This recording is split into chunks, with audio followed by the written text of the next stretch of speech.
Bonjour à tous, bienvenue dans votre émission Ensemble c'est mieux sur France 3 Bretagne. Voici le sommaire du jour. Nous nous intéresserons aujourd'hui aux AMAP. Les premières associations pour le maintien d'une agriculture paysanne sont nées au début des années 2000, en 2008 en Bretagne. Alors comment fonctionne aujourd'hui une AMAP?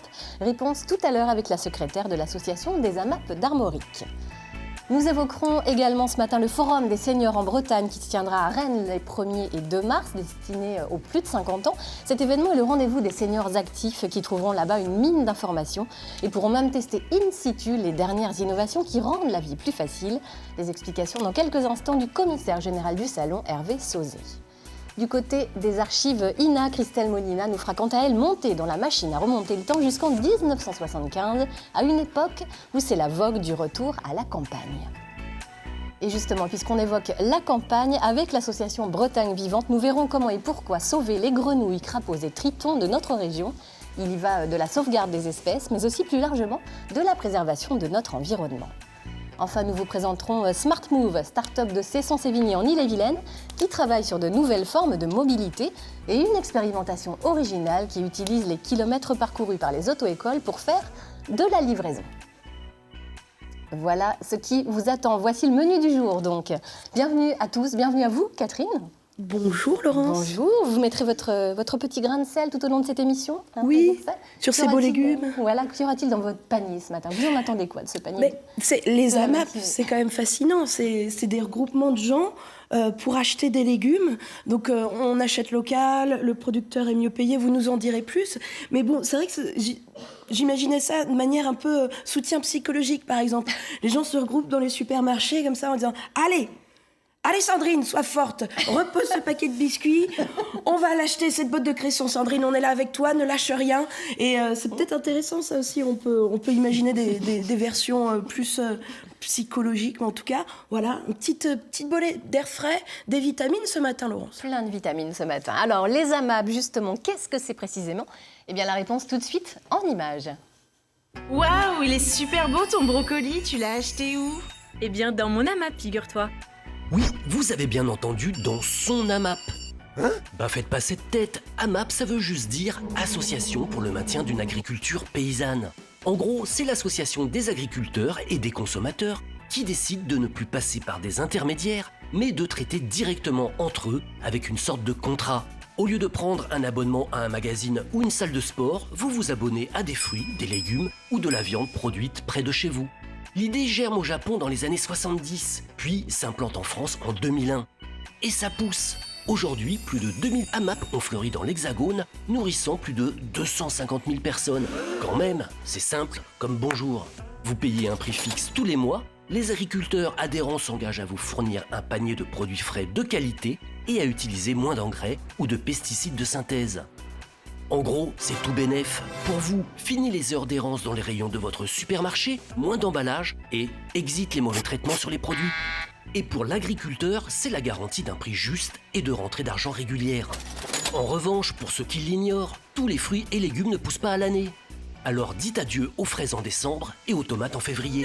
Du coup, à chaque panier distribué par un consommateur bénévole, c'est la surprise. Elle est pas belle la vie ? Marie-Claire Souvestre, secrétaire de l'association des AMAP d'Armorique, est avec nous. Bienvenue à vous, Marie-Claire. Merci, bonjour.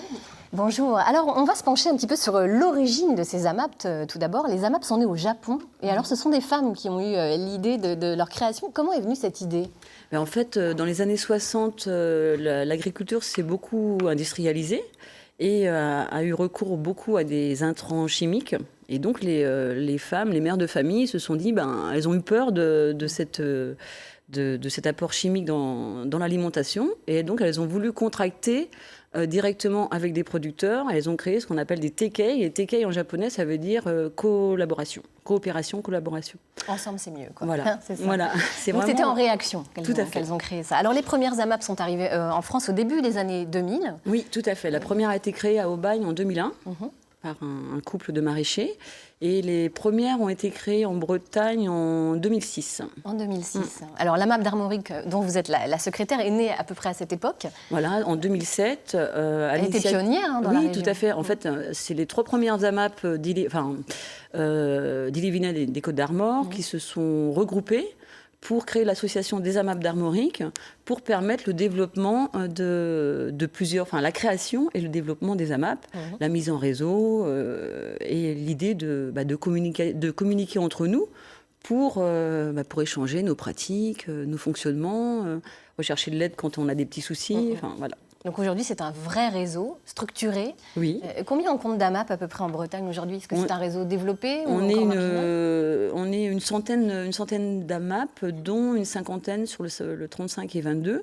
Et il y a encore un très grand potentiel, parce que bon, ça concerne toutes les productions. On a parlé des légumes, en effet, mais on peut aussi parler du pain, du fromage, de la viande. Enfin, il y a vraiment plein de choses possibles. Alors, peut-on parler du bio? On va voir ça justement. C'est la question d'un de nos téléspectateurs. On va l'écouter tout de suite. Bonjour, je m'appelle Antoine, je suis de Rennes et je voulais savoir si une AMAP était forcément bio. Alors voilà, est-ce qu'une AMAP est forcément bio? C'est une question très intéressante parce qu'on a beaucoup d'idées reçues à ce sujet. Oui, et tout vous à allez fait. nous apporter une réponse très précise. Alors en fait, pour les AMAP, on a créé une charte. C'est pas nous, mais le MIRAMAP, donc les précurseurs, qui sont le couple Villon qui a créé la première AMAP à Aubagne. Donc on écrit cette charte dans laquelle il est stipulé que les agriculteurs qui se mettent en AMAP doivent produire avec des légumes, des produits sans intrants chimiques et de synthèse. Donc en fait, c'est déjà la définition de l'agriculture biologique, mais en fait, un producteur en AMAP n'est pas forcément obligé d'avoir le label, donc une certification en agriculture bio, mais lui, ce qu'on lui demande, c'est de produire le plus proprement possible, en fait. Donc c'est une sorte on peut dire, de contrat de confiance un peu tacite? Complètement. Ouais. Complètement. Alors au-delà de ça, il existe un vrai contrat entre le producteur et l'AMAPien. Tout à fait. Quel est ce contrat? Expliquez-nous un petit peu. Alors en fait, au début de chaque saison, donc il y a un contrat qui va être signé entre chaque AMAPien et le producteur. Donc dans ce contrat, on va retrouver la durée du contrat, la quantité livrée, parce que par exemple pour les légumes, ça peut être un petit, un moyen ou un grand panier en fonction de la taille de la famille. Et puis ça peut être aussi pour un paysan boulanger, ça peut être le nombre de pains. Après, il peut proposer des brioches, des choses comme ça. Donc voilà, le contrat va stipuler tout ça. Donc on s'engage sur une durée d'1 an en général? Alors ça peut être 6 mois ou 1 an. Après tout ça, ça va être vu au sein de l'association, en discussion avec les consommateurs et le producteur, le paysan.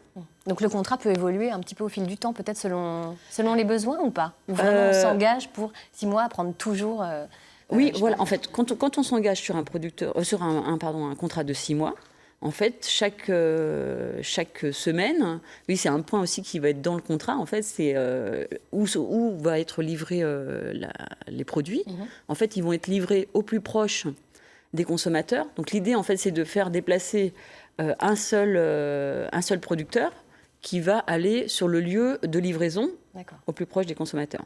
Donc toujours dans l'idée d'un développement durable, en fait. Bien sûr. Donc c'est un point de livraison groupé, proche du domicile des adhérents. Voilà, c'est ça, complètement. Les uns et les autres, est-ce que vous êtes membre d'une AMAP ou pas? Pas encore. Pas encore. Ça vous tenterait, Hervé? Oui, pourquoi pas. Je pense que ça plairait beaucoup aux seniors parce que c'est très naturel et ils adorent défendre la planète. Ça, c'est certain. J'ai déjà récupéré des paniers d'AMAP parce que quand il y a des collègues qui ne peuvent pas être là telle semaine pour la livraison, aussi, ils peuvent demander aux gens de récupérer. Tout à fait. Tout est une question de lien, en fait, de ces choses-là. Je n'ai pas encore fait, c'est pour la régularité. Ça demande quand même un peu d'implication aussi. Mais bon, je pense qu'on y retrouve son compte. Il y a un AMAP qui travaille avec l'INA. Ah oui. Qui livre en fait à Paris, alors en région parisienne. D'accord. Donc nous, on est en Bretagne, on est plus loin. Mais... D'accord. Alors, on avait envie de vous poser également une question, Marie-Claire. Comment sont fixés les prix? Parce que c'est un volet intéressant également, la question du prix. Alors, pareil, c'est toujours une discussion entre les consommateurs et le producteur. Mais évidemment, c'est le paysan qui va déterminer son prix parce que lui, en fait, il va garantir son revenu à l'année avec ce système qui est vraiment un soutien en fait à la production, enfin à l'agriculture paysanne.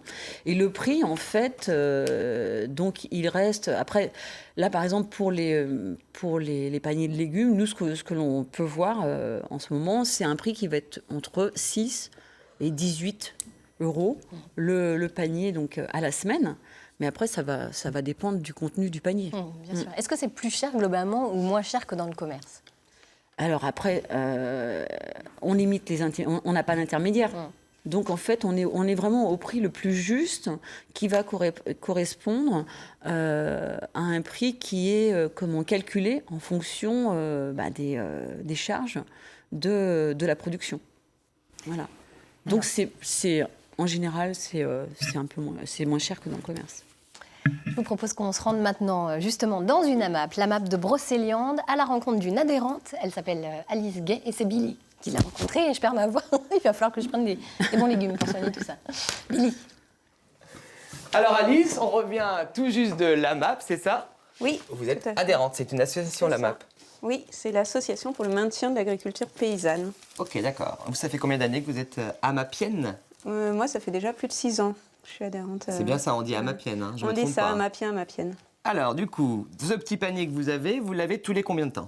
Donc ça, c'est un panier avec des légumes et du pain et des œufs qu'on a toutes les semaines. Des légumes, du pain et des œufs. Aussi d'autres produits tous les 15 jours. Donc on complète avec du fromage de chèvre à la saison, des crêpes, des galettes, des pommes et du jus de pomme. Ok, donc à la saison, ça veut dire qu'on ne va pas avoir, on est bien d'accord, des tomates en plein mois de décembre par exemple? Non, au niveau des légumes, le maraîcher prend ce qui est mûr dans ses jardins le matin même. Il cueille et il nous met ça dans le panier, donc on a des légumes Alors saison. Le maraîcher choisit, ou c'est vous qui choisissez ce qu'il y a? C'est le maraîcher qui choisit. Ah ok, donc important, c'est-à-dire que toutes les semaines j'ai des choses comme ça, on ne sait pas trop ce que c'est, voilà. Mais c'est la surprise. C'est la surprise, oui. Et du coup c'est lui qui choisit quoi? Oui. Ah d'accord, ok. Alors ça c'est quoi par exemple? Donc ça c'est un patidou, une petite courge un peu sucrée. Donc là on doit se creuser entre copines pour savoir comment faire la recette des patidous quoi. Ça, c'est du radis ou une betterave? Un radis noir. Un radis noir. Classique de l'hiver. Je crois que c'était long comme ça, un radis noir. Il y a plusieurs formes. Il y a des longs et des ronds. Vous dites classique de l'hiver. C'est pas récurrent, justement? On n'a pas toutes les semaines la même chose quand on a une AMAP? Non, c'est selon la saison. D'accord. Et un peu contrairement aux idées reçues, l'hiver, il y a une belle variété de légumes. Ouais, on a du chou, on a du radis. Donc ça, c'est un panier qui est pour combien de personnes? Nous, on est 4 avec 2 enfants et ça va. Ça nous fait la semaine. Ah ouais, donc largement. On peut compléter avec d'autres légumes auprès du marché s'il y a besoin. Donc concrètement, quand on est une fois, donc on n'a pas choisi ses légumes, etc., quand on est à la MAP, comment ça se passe? On a notre panier directement qui est prêt ou on prend tout seul? Tout est en vrac. Le maraîcher a des caisses de légumes, caisses de patates, caisses d'oignons. Okay. Et on se sert, on vient avec son panier. Et c'est nous qui composons notre panier. On prend le pain si on a du pain, on prend les œufs, on amène sa boîte d'œufs. Ah, c'est-à-dire que tout le monde n'a pas les mêmes paniers, c'est ça? Non, au début du contrat, on choisit quel produit on veut, quel volume de panier on veut. Par contre, c'est le même panier pendant tout le contrat. D'accord, ok. Parce qu'on ne peut pas changer au fur et à mesure de l'année. Voilà. On s'engage sur une période fixe. C'est ça. Et alors, quand vous dites on choisit, donc c'est-à-dire qu'il y a une pomme de terre qui est un peu abîmée ou autre, on a le droit quand même de ne pas la prendre. Oui, mais le maraîcher fait déjà attention de c'est ça, c'est mettre que des bons côté, produits, quoi. Oui, il met déjà de côté les légumes abîmés. Bon, super. Écoutez, combien d'années vous faites ça, vous m'avez dit? 6 ans, c'est ça? Oui. 6 ans, et vous avez envie de continuer à faire ça? Ah oui, tout à fait. Bon, et alors ça existe là, dans votre coin, vous en avez beaucoup des AMAP comme ça ou il n'y en a qu'une seule? Donc nous, sur Montauban de Bretagne, il y en a une, mais il y en a d'autres aussi un peu partout, à côté. Et elles se développent de plus en plus. Eh bien, super. Eh ben, merci beaucoup de nous avoir montré ce petit panier, votre expérience d'amapienne et de conso-acteur, je crois on dit, hein, c'est ça? C'est ça. Bon, eh ben, bonne journée tout le monde. À bientôt. À bientôt. Billy, merci Alice. On le voit, hein, c'est vraiment, ça correspond finalement aux besoins. C'est vraiment ajusté aux besoins du consommateur, comme on dit. Oui, tout à fait. Ouais. Donc en fait, c'est en fonction. Après, on choisit la taille du panier. Et puis, ce qu'il y a de bien aussi, c'est comme en plus de ça, on a vraiment un accès à des produits de qualité, locaux. Et puis aussi, on est obligé de s'éduquer entre guillemets, parce que quand la première fois qu'on trouve un patidou ou un pâtisson dans son panier, mais qu'est-ce qu'on fait avec ça, quoi? Donc l'intérêt, c'est d'être créatif dans sa cuisine, quoi. On mange mieux. Oui, voilà. Et en plus, c'est créatif, donc c'est. Et pour le producteur, alors quel est l'avantage principal? L'avantage pour le producteur, c'est que lui, en fait, sa production, son travail va être préfinancé. Puisque à la signature du contrat, en fait, on demande aux AMAPiens de préfinancer la production. Alors bon, c'est pas forcément de payer en une seule fois, ça peut être en plusieurs règlements. Et puis, donc ça lui garantit un revenu à l'année, quoi. Et puis, par exemple, pour investir dans parfois l'investissement de semences ou la réparation de matériel, lui, il a déjà un apport financier. Un apport conséquent. Donc c'est du gagnant-gagnant. Hein, complètement. Pour trouver une AMAP près de chez soi, c'est très simple. Oui. Hein. Vous avez une plateforme, un site, oui. réseau-amap.org. Oui. Et comme ça, on en trouve forcément une dans notre région. Oui. amap-armorique.org. Ça, c'est votre site à vous, effectivement. Oui. Merci beaucoup, Marie-Claire, d'avoir été à nos côtés. Merci. Ça nous a bien donné envie. On va essayer de goûter tout à l'heure votre panier, qui a l'air fort appétissant maintenant. Avec plaisir. Hervé Sauzet, bonjour. Bonjour. Bienvenue à vous. Vous êtes le fondateur de l'Institut français des seniors que vous avez créé en 2010. Et puis vous êtes aussi le commissaire général du Forum des seniors Bretagne, dont la 2e édition se tiendra très prochainement les 1er et 2 mars au Parc Expo de Rennes-Saint-Jacques. Alors, au-delà du fait que les seniors aiment les AMAP, on le dit, vous vous êtes penché, vous, un petit peu sur la carte d'identité des seniors d'aujourd'hui et c'est très intéressant. Alors, qui sont-ils, ces seniors ? Les seniors d'aujourd'hui, d'abord, il faut dire qu'ils sont nombreux, ensuite qu'ils sont très variés. Ils sont nombreux parce que c'est à peu près un peu plus d'un tiers des Français. Si on dit que les seniors, c'est à partir de 50 ans, ce qui ne va pas plaire à ceux qui ont 50 ans. Mais, vous allez en fâcher certains. Mais il y a des changements de vie qui arrivent à ce moment-là, la fin de la vie professionnelle qui se profile, les enfants qui partent, etc. Et donc, il y a à peu près 24 millions de Français qui ont plus de 50 ans. Et comme ils sont très nombreux, bien sûr, ils sont très variés. On n'est pas le même à 75 ans qu'à 55 ans. En revanche, on a des centres d'intérêt communs. Les grands centres d'intérêt communs, c'est la famille, la santé et le désir d'être utile. Bon, mais écoutez, justement, alors effectivement, il y a quelque chose par contre qui peut surprendre, hein, c'est qu'il y a un enthousiasme un peu plus nuancé sur l'argent et la vie amoureuse chez les seniors. Parce qu'on a plein d'idées reçues, plein de clichés. Et les seniors, vous dites, sont globalement heureux, sauf sur ces 2 aspects. Oui, les seniors sont globalement heureux. À l'intérieur des seniors, ceux qui sont retraités le sont encore un peu plus que les autres, à 8 sur 10. Sur le plan financier, globalement, les retraités sont un peu plus favorisés que ceux qui ne le sont pas. Il y a 7% de taux de pauvreté chez les retraités, il y a 14% chez les jeunes. Mais il reste bien sûr des poches de pauvreté, on en entend parler aujourd'hui dans la rue, bien entendu. Mais globalement, ils sont à une période de leur vie où ils ont envie de faire ce qui est essentiel pour eux et ils ont à peu près les moyens financiers de le faire. Et en tout cas, ils ont le temps pour le faire. Après, sur le plan, ce qui souvent est plus compliqué, c'est effectivement la vie sentimentale ou la vie amoureuse. Il y a une explosion des divorces tardifs, une explosion après 50 ans qui maintenant même se prolonge au-delà de 65 ans. Avant, il y avait une espèce de quasi-interdit de divorcer, on devait faire avec, comme on disait. Et aujourd'hui, la société vous autorise à le faire. D'ailleurs, c'est normal. Pourquoi elle n'autoriserait pas les seniors alors qu'elle autorise les plus jeunes à le faire ? Mais ce moment d'essentiel, de retour sur soi, de se dire est-ce que j'ai 25 ans devant moi d'espérance de vie à la retraite, est-ce que je voudrais en faire quelque chose qui me correspond vraiment ? Il faut savoir qu'en mai 68, on avait 8 ans d'espérance de vie, donc on a 3 fois plus. Donc la perspective n'est pas du tout la même. Ça a tout changé. Ça a tout changé. Et les seniors, d'ailleurs, se réapproprient justement cette période de leur vie. Ils veulent se sentir acteurs, et c'est ce que vous dites. Alors, on va maintenant parler du Forum des seniors à proprement parler. Ce sera le 1er et le 2 mars prochain. L'année dernière, c'était la première édition, et vous avez été surpris par l'engouement. C'était incroyable. Combien ? 8400 visiteurs ? 8400 visiteurs en 2 jours. Il y avait 1 heure de queue, je ne devrais pas le dire là. Il ne faut pas le dire, ça. Mais il y aura peut-être encore un peu de queue, mais on va faire en sorte cette année qu'elle ne se passe pas dehors sous la pluie. D'accord. Ce ne sera pas de votre faute. Hein. Non, 52% des visiteurs n'étaient pas à la retraite. Ça, pour vous, c'est un signe très fort, très important. Oui, c'est très important. Ce salon, ce forum, il est là pour parler à toutes les générations de seniors, à tout type de seniors, quel que soit leurs âges et leurs revenus et leur lieu d'habitation. Et on le fait en collaboration très étroite avec la CARSAT. La CARSAT, c'est la caisse de retraite de la sécurité sociale. Il y a aussi la GIR Carco pour les complémentaires la CNRACL également, qui sont là. Donc les seniors viennent aussi se renseigner sur à quel âge sur leur retraite. À quel âge je peux partir, je vais toucher combien, si je veux continuer à travailler après ma retraite, ce qui est de plus en plus souvent le désir, comment ça va se passer, etc. Et est-ce que j'ai le droit à des trimestres gratuits chez une femme, lesquels, combien, etc. Donc il y a effectivement beaucoup de gens qui ne sont pas encore retraités qui viennent se renseigner là-dessus. Et puis il y a simplement un appétit de vie. Je vous en parliez tout à l'heure. Le senior d'aujourd'hui, pas quelqu'un de passif du tout. Il est toujours actif dans sa tête. Il a envie de faire des choses. Et il a envie aussi de rester en bonne santé. Il y a pour ça un parcours santé avec même des dépistages médicaux qui se font sur le forum.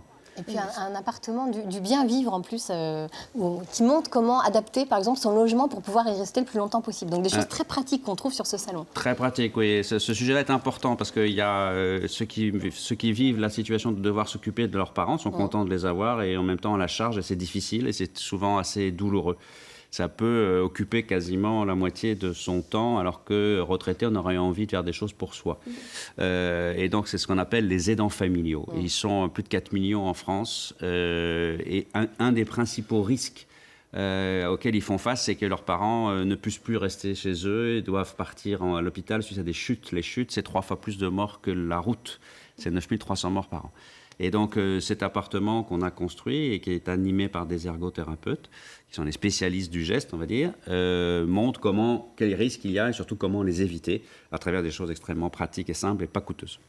Surtout si senior, c'est à partir de 50 ans. Moi, je pense que là, ça y est, j'ai un tic-tac qui commence à... Tic-tac, tic-tac.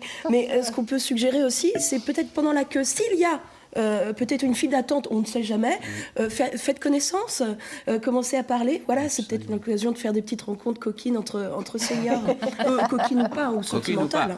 Mais vous avez parfaitement raison, parce que les seniors sur notre forum, ils passent à peu près 3 heures, parce qu'ils font le tour de 10 grands sujets, on n'a pas détaillé ici. Et ils parlent tous entre eux. Et autour d'un même stand ou d'une même conférence, parce qu'il y a un très gros programme de conférences, ils disent comment vous faites vous face à ce sujet-là. Ce sujet-là, ça peut être la sexualité qui va être traitée pendant les conférences. Ça peut être aussi des avocats ou des notaires qui consultent gratuitement et on dit moi j'ai un problème avec mon voisin, comment vous avez géré ça? Très bien. Oui. On trouve réponse à tout sur le forum des seniors. Ça pourrait être des speed dating entre seniors dans un stand. Attends, on va les laisser l'organiser entre eux. Vous l'avez compris, on trouve de tout sur le forum des seniors et surtout des réponses aux questions que vous vous posez. On peut même télécharger des invitations gratuites sur le site internet. Sur le site forumdesseniorsbretagne.com. .com. Et puis sinon, l'entrée est de 5 € sur place, si je ne m'abuse. C'est bien ça? Vous confirmez. Voilà, vous savez tout sur le forum des seniors. Je voulais vous dire que demain, le vendredi 22 février, ce sera la journée européenne des victimes. À l'occasion de cette journée européenne des victimes, France Télévisions se mobilise lors d'une grande campagne d'information afin de mieux vous faire connaître le nouveau numéro de téléphone d'aide aux victimes. C'est le 116 006. Ce numéro est mis en place par France Victimes. Il est gratuit, ouvert 7 jours sur 7, 365 jours par an, de 9h à 19h. Il concerne tous les types de victimes de violences, qu'elles soient physiques, psychologiques, sexuelles, financières, y compris les victimes de catastrophes naturelles. Alors je vous propose tout de suite de découvrir le spot national. Victime d'un chauffard. Victime de mon ex. Victime du racisme d'un recruteur. Victime de haters. Victime de passants homophobes. Victime du vol de mon identité. Victime de l'inondation de mon quartier. Victime d'un patron aux mains baladeuses. Victime d'une escroquerie sur Internet. Victime de mon oncle. 116 006, numéro d'aide aux victimes. En parler pour avancer.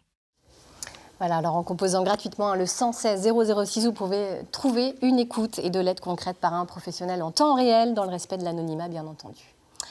Voilà, écoutez, merci beaucoup. Gwenola Kervingan et Stéphane Pau vont nous rejoindre tout de suite sur ce plateau. Christelle, avec vous, on va parler d'une archive INA qui nous montre un petit peu, en 1975, qu'on était un peu dans la vague du retour à la campagne. C'est ça? Eh oui.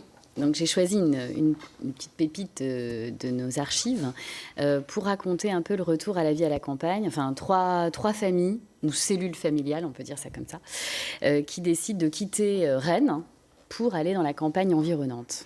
Voilà. Après, je vous laisse voir, on en parlera après. Petit teaser sympathique. L'archive est très très chouette, vous allez voir.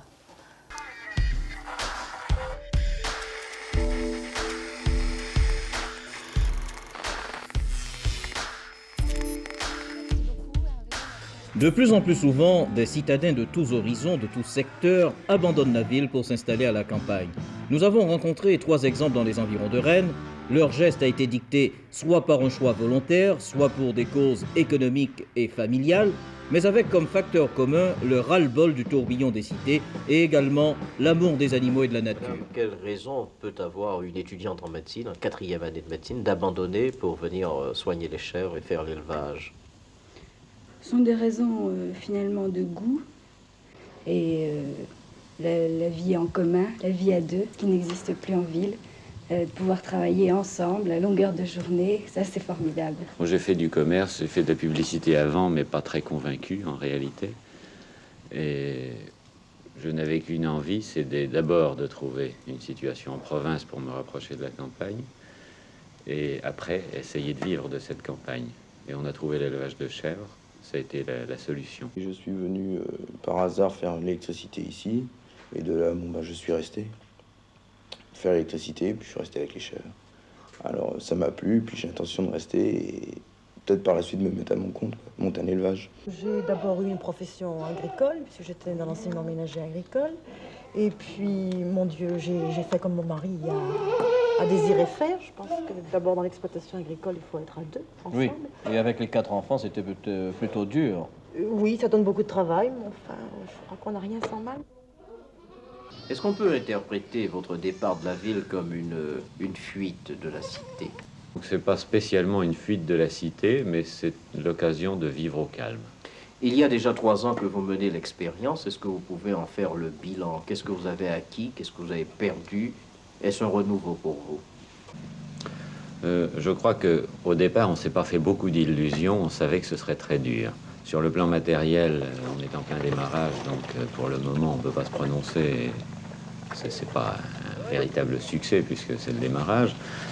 Sur le plan moral, spirituel, même sur le plan santé, dans l'ensemble, on a une meilleure santé, on est beaucoup plus équilibré. Moralement, on est... qu'on ne peut pas avoir en ville, je crois.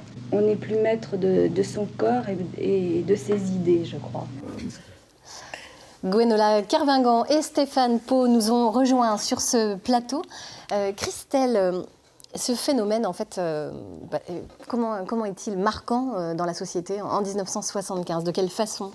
Alors, en fait, cette archive nous montre bien le phénomène migratoire de certaines populations, depuis les villes vers la campagne. On ne parle pas de paysans pauvres qui essaient de retrouver des zones un peu plus riches agricoles, mais plutôt de personnes dotées en fait d'un certain statut à la fois intellectuel ou financier, parce qu'ils arrivent, on le voit, on en parle, certains travaillent dans la publicité, des cadres supérieurs, et qui décident de s'installer à la campagne pour changer de mode de vie, avoir un mode de vie plus agréable.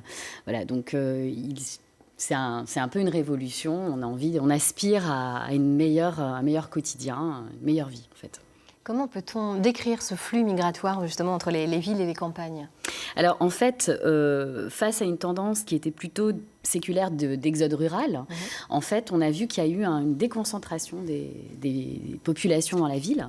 Et cette déconcentration, elle a commencé dans les années 50 aux États-Unis, en Grande-Bretagne et en France, comme dans les pays européens, certains pays européens, mais notamment la France, ça a été dans les années 70. Donc ce phénomène s'est prolongé. On voit qu'aujourd'hui, il est de nouveau en fait à la mode, mais il s'est diversifié. C'est-à-dire qu'il n'y a pas que des populations, c'est pas le monopole de cadres ou de gens qui ont un certain statut social. Maintenant, il y a aussi des populations plus modestes qui arrivent dans les campagnes parce que le foncier en ville est trop élevé. Donc, on décide de s'installer à la campagne pour avoir une vie moins coûteuse, normalement. On va dire. Mais avec une meilleure santé, c'est ce qu'ils disent dans le reportage. Alors, donc, à la clé, en tout cas. Voilà, en conclusion, certains disent, certes, c'est une vie qui n'est pas simple. Il n'y a plus de week-end, il n'y a plus de vacances, il y a certaines contraintes. Forcément, ils s'occupent en plus, ils élèvent des chèvres. Donc, c'est vrai qu'ils se consacrent à des activités qui sont autour de l'écologie. Donc, ces gens qui arrivent avec un certain niveau, un certain bagage, ils vont chercher à créer des élevages, à faire de la production de qualité, écologique, etc. Mais ils expliquent que c'est une vie qui n'est pas simple à mettre en œuvre, mais au niveau santé, niveau spirituel, d'elle, ma mise en parle. Ils ont l'air très heureux. Alors après, il y a le revers de la médaille, le côté bucolique des campagnes. C'est sympa pour les vacances, mais au quotidien, c'est beaucoup plus rude. C'est l'isolement aussi, c'est l'éloignement des structures sociales, c'est l'éloignement des familles. Il y a un peu cet aspect-là. Tout n'est pas rose et n'est pas réjouissant. Et puis il y avait la nécessité forcément d'avoir un véhicule pour se déplacer, évidemment. Et à l'époque, Smart Move n'existait pas encore. C'est ça. Et puis le covoiturage, par exemple, ou des choses comme ça, qui se font. Mais dans les campagnes, ceci dit, ça se diversifie aussi. Mais voilà. Parce que quand on bosse sur place, c'est correct, à la rigueur, on profite là. Et si on bosse à côté, on travaille à côté, on profite plus peut-être des embouteillages le matin et le soir aussi, ces choses-là, on dirait. Mais ces gens-là, ils font des marchés aussi. Là, on le voit, ils font par exemple, ils font leur fromage de chèvre, donc ils font leur marché, donc il faut aussi se déplacer, avoir un véhicule, emmener, voilà, il faut aussi, et puis aller dans divers petits bourgs, quoi, pour pouvoir subsister. Christelle, vous avez la présidente de Bretagne Vivante à vos côtés, Gwenola Kervingan. Qu'est-ce que ça vous inspire, une archive comme celle que vous venez de voir?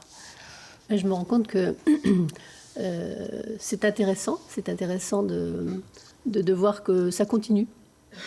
En fait, ce genre de retour à la terre, entre guillemets, on a quand même pas mal d'exemples de jeunes et de moins jeunes qui décident de tout plaquer ou de donner un sens à leur vie, parce qu'ils estiment qu'il y a des choses qui tournent plus rond, et ils se décident de tout recommencer à zéro. Je trouve que c'est pas mal. Et je pense qu'il y en a qui arrivent. C'est peut-être pas tout rose, effectivement. Il doit y avoir ce serait intéressant d'avoir un peu l'analyse de ceux qui arrivent, ceux qui n'arrivent pas, comment ils s'en sortent. Mais j'ai l'impression qu'il y en a qui ont bien préparé leur projet. Et on a l'ancien président de Bretagne Vivante qui vient de faire le pas sur un habitat partagé. Donc, du coup, je lui souhaite bonne chance. Eh bien, on lui fait un petit coucou, voilà, c'est l'occasion. On parlera avec vous tout à l'heure des amphibiens, et on va rester dans la nature avec le dernier épisode du feuilleton de cette semaine. Vous savez, il nous emmène dans le Finistère avec l'objectif de planter des arbres. Alors Eugénie, c'est à vous. Nous voilà presque arrivés au bout de la mission. On a réuni les arbres qui nous manquaient pour que la forêt s'étende encore plus loin. Il n'y a plus qu'à maintenant. Mais pendant que certains s'apprêtent à reprendre vie sous terre, d'autres trouvent une forme de vie plus artistique, dirons-nous. Qu'est-ce que t'en penses? Parce qu'ensemble, c'est mieux.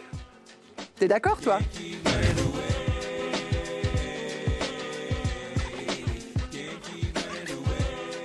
Je sais pas si vous entendez, mais derrière moi, il y a un sculpteur sur bois. Il s'appelle Dominique.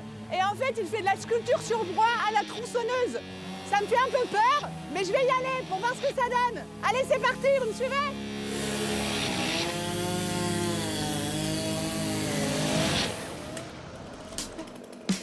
Bonjour. Bonjour. Alors, qu'est-ce que tu fais de beau? Donc là, il va y avoir un ours. On va réaliser un ours à la tronçonneuse uniquement. Michel m'a contacté en me demandant de venir faire une démonstration parce qu'il savait ce que je faisais et qu'on avait le même état d'esprit. L'état d'esprit de la nature, de mettre en valeur toute cette nature qui est délaissée. On peut avoir tout ce qu'on veut avec la nature. Maintenant, mettre le pied à l'étrier à des jeunes pour savoir et pour se dire, mince, dans le bois, il y a ça qui existe et on peut faire ça. Ça, c'est essentiel, quoi. Ça, c'est le plus important.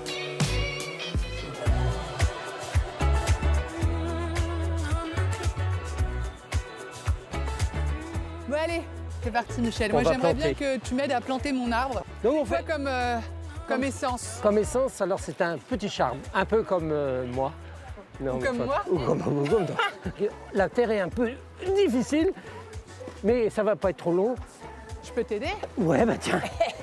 Ensemble, c'est mieux, non? Pour le tenir, un peu de compost au pied et de l'eau. Les copains, vous voulez bien nous donner un peu de compost? Oh, le look. Attends, on plante une forêt ou on n'en plante pas, hein. Et là, le compost, il a été obtenu comment? Alors, c'est un mélange de broyat, de branches et un petit peu de matière organique pour mélanger. Je vais casser de la mode, vous allez voir. Alors après, ce qu'il faut faire quand même, c'est la danse de l'arbre, la danse du châtaignier. Il faut tourner autour pour que justement... Et ça, c'est Génial. Ça, c'est plus dans mes cordes déjà. Oui, mais... Voilà, ça déjà, j'ai l'impression que je suis un peu plus à l'aise. Tu vas disparaître dedans. Oh purée. Voilà. J'ai perdu 10 cm. C'est parfait. Bon, on s'en sort pas trop mal. Pour des Merci, petits Michel. paysans. Oh, de rien, c'est un plaisir. Je te propose de me donner le nom de ton arbre Eugénie. Un charme? Oui. C'est ça? Oui. Voilà, Oh, c'est bon. Super, merci beaucoup, ça m'émeut. Faut que je revienne dans 15 ou 20 ans pour voir comme il a grandi en fait. Ouais. Merci beaucoup Céline. Maintenant que j'ai planté mon arbre, je vais aller retrouver Marie-France qui a planté son arbre il y a 1 mois maintenant. Bonjour Marie-France. Bonjour. Alors, ce châtaignier, c'est un peu une façon de participer à mon niveau à la préservation de la biodiversité dans l'environnement, pour l'avenir de la planète. Je pense que je verrai peut-être pas beaucoup cette forêt se déployer. C'est pour les générations futures à venir. bonjour ami planteur. Comment vous appelez? Jean-Luc. Très bien Jean-Luc. Alors, quelle est votre histoire? Quel est votre rapport à cet joli arbre que je vois là? À cet arbre-là? Oui. Alors, c'est un chêne. Le chêne est un arbre qui représente la longévité. Ouais. Voilà.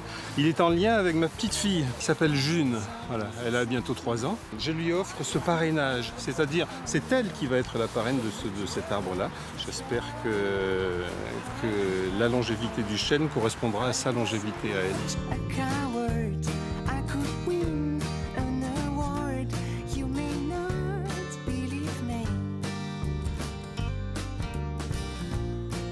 Elle m'a crevé cette journée sous la pluie, j'en peux plus. Allez hop, un bain.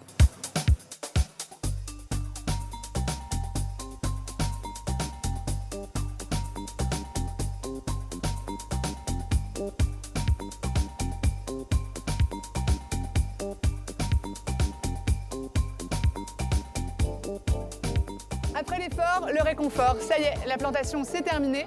Et maintenant, place à la fête. J'ai envie d'assister au concert moi aussi et d'en profiter. C'est parti.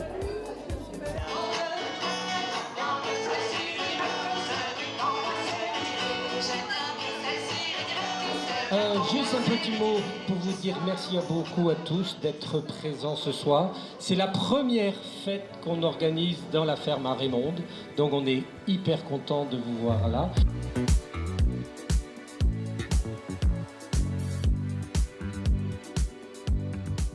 Il n'est pas tout à fait à ma taille. C'est une association merveilleuse qui tourne bien et qui donne envie. Enfin, je suis assez émue en fait, je trouve ça assez fort de faire ça. Donc vraiment bravo, bravo à vous et merci beaucoup d'avoir bien voulu nous consacrer du temps et de l'énergie. Ensemble, c'est mieux! Tu peux le redire encore une fois après? Alors voilà, on dit comment? Ensemble, c'est mieux. Voilà. Allez, pour les téléspectateurs qui nous rejoindraient maintenant, je rappelle que nous sommes en compagnie de Gwenola Kervingan et de Stéphane Pau. Gwenola, vous êtes la présidente de Bretagne Vivante et chaque mois, nous avons le plaisir de recevoir un membre de votre association qui vient nous sensibiliser à la préservation de la faune et de la flore de votre région. Et alors ce matin, on va s'intéresser aux amphibiens. Une famille à 2 branches, on peut dire, c'est ça? En quelque sorte. Donc on a deux grands groupes, on va dire, parmi les amphibiens. Les amphibiens au sens large, hein, batraciens, c'est l'autre terme qu'on utilise. Alors justement, il faut qu'on soit bien clair, parce que nous, on s'y perd, amphibiens, batraciens, dites-nous tout, expliquez-nous. Alors en fait, dans ce groupe des amphibiens, on a en Europe en particulier des anours qui comportent les grenouilles et les crapauds. Et puis les urodèles. Les urodèles. Les urodèles, donc ça, ce sont les tritons et les salamandres. Alors, qu'est-ce qui les distingue? C'est que pendant la phase larvaire, ils ont tous une queue.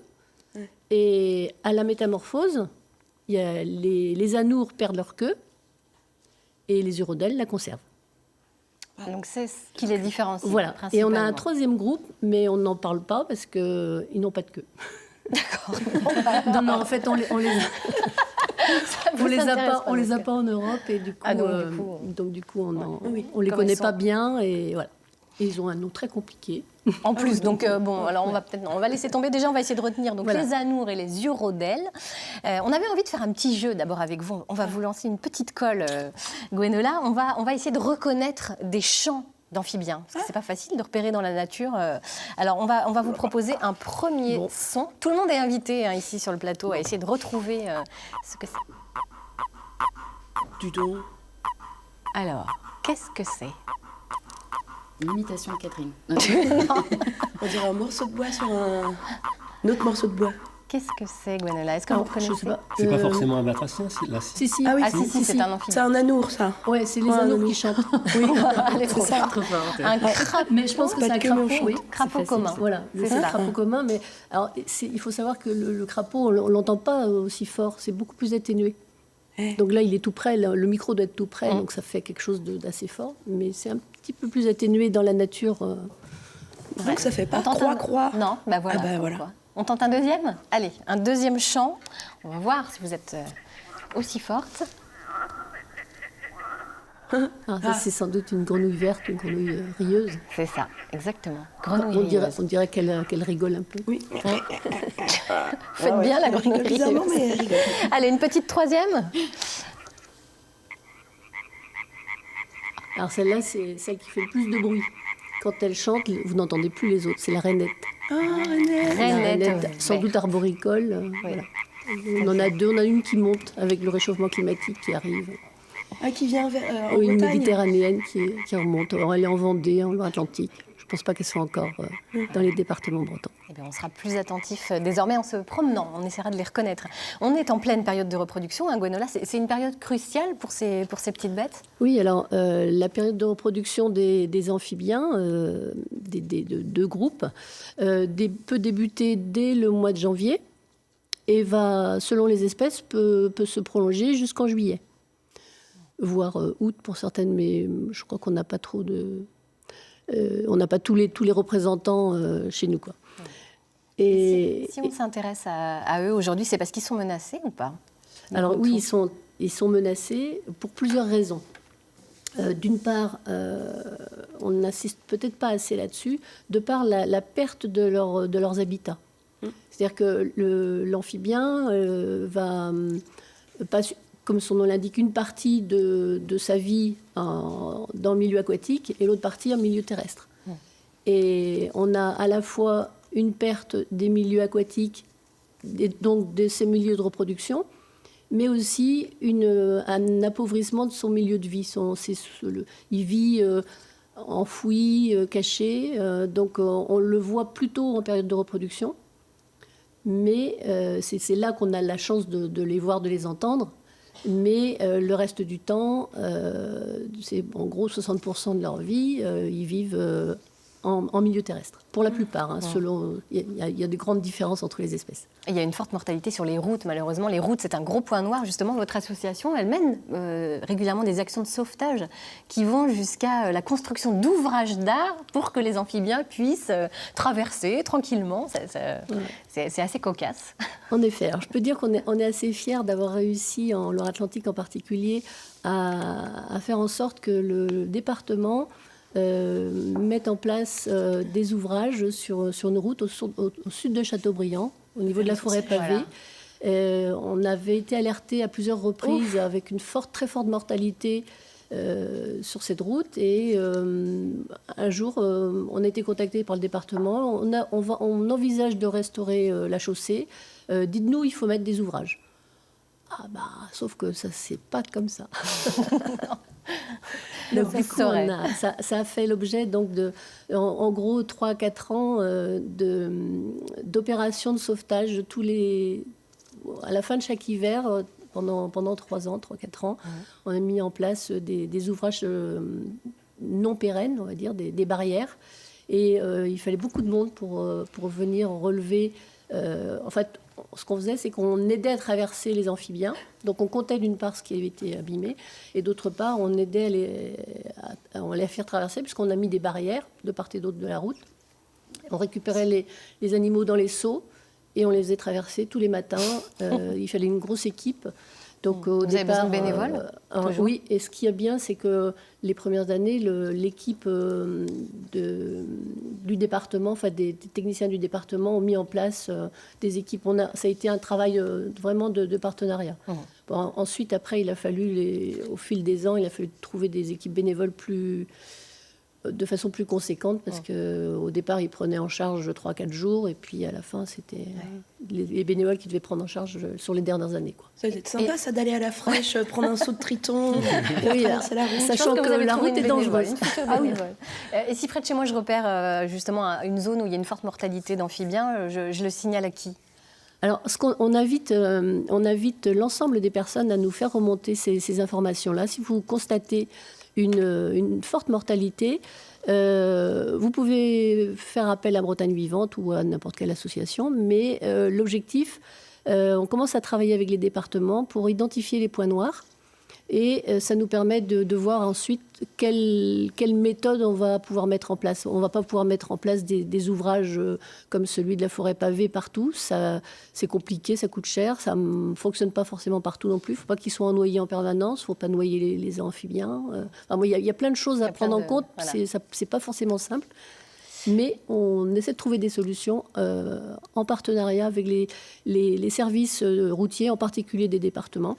Et c'est quelque chose qui se met en place de plus en plus. On a plus d'oreilles qu'avant, on va dire. Une meilleure écoute. Une meilleure écoute, y compris des chants, n'est-ce pas? On n'hésite pas à se rapprocher donc d'une association comme la vôtre qui propose régulièrement des sorties pour découvrir et mieux connaître ces petits animaux. Et la prochaine, ce sera le vendredi 8 mars à Bouguenais en Loire-Atlantique. Et puis bien sûr, on retrouve toutes les infos sur le site internet de Bretagne Vivante. Merci beaucoup, Gwenola. Je vous en prie, merci à vous. On aurait bien besoin des voitures écoles pour transporter peut-être ces petits amphibiens d'un côté à l'autre de la route. On va y penser. On va y penser, c'est peut-être une idée. Solution. Bonjour Stéphane Pau, vous êtes le directeur de Smart Move, qui est basé à Cesson-Sévigné près de Rennes. Expliquez-nous quels sont les outils que vous développez justement pour les auto-écoles. Alors justement pour les auto-écoles, on propose un service, une application permettant d'améliorer l'apprentissage de la conduite dans les auto-écoles. Donc ça se présente sous la forme en fait d'une dashcam. Alors c'est une vidéo qui va une caméra qui va filmer le parcours de l'étudiant, de l'élève, et puis c'est un petit boîtier qu'on va positionner dans le véhicule.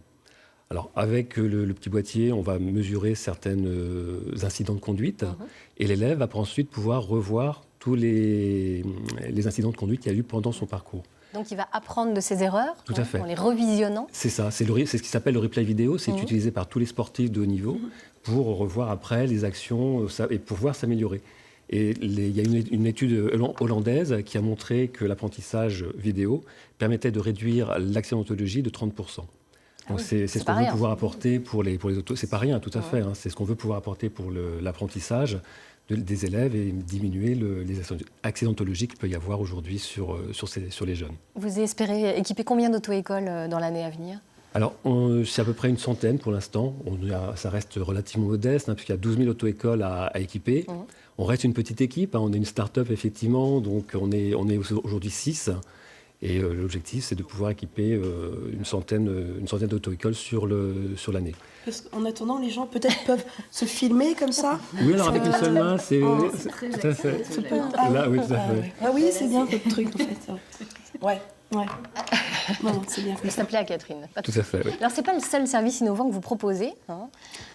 Il y en a un autre, voire deux autres même. Tout à fait, il y en a plusieurs. C'est-à-dire que par rapport aux auto-écoles, on a pu les rencontrer justement.